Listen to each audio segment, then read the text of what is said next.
Good morning, everyone. It's Thursday, June 19th, 2025.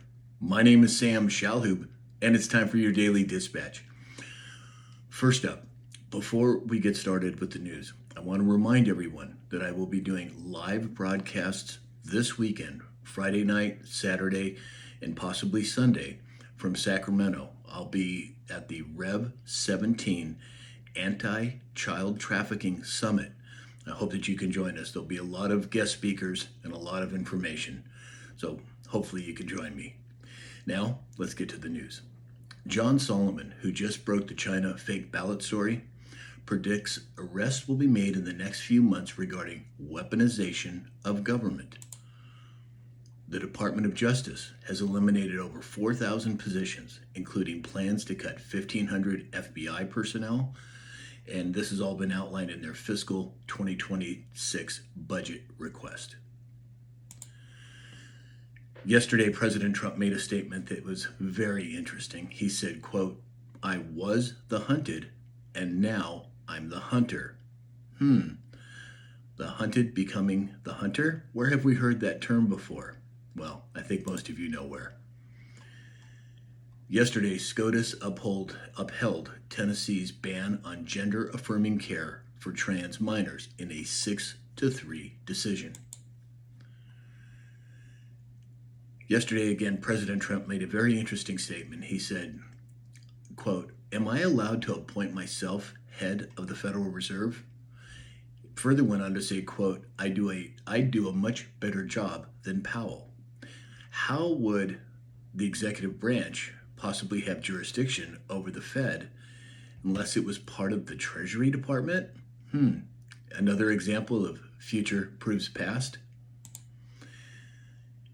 According to Zero Hedge, Howard Lutnick, the head of the Commerce Department, said nearly 70,000 people have signed up for the $5 million, quote, Trump card. Trump card being played? Texas Instruments on Wednesday announced plans for 2 new chip factories, widening its ongoing U.S. chip manufacturing expansion.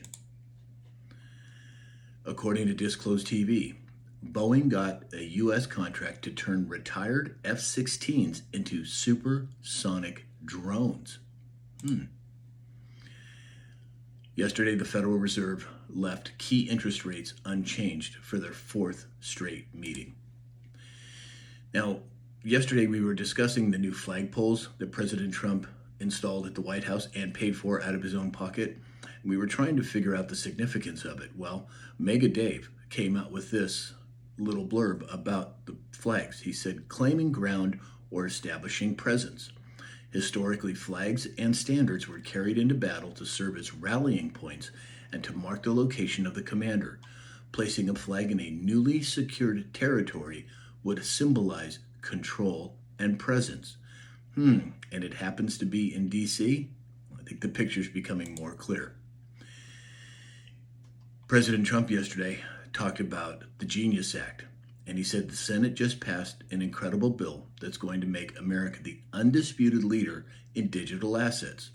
Nobody will do it better. It's pure genius. And he went on further, but now he's waiting and hoping that the House will pass it quickly so that he can sign it into law. So that's all we have for today. Once again, I will be attending the Rev 17 Anti-Child Trafficking Summit this weekend in Sacramento, and I'll be doing live broadcast all weekend. I hope that you can join me. So in the meantime, I hope you have a great day, and we'll talk again soon.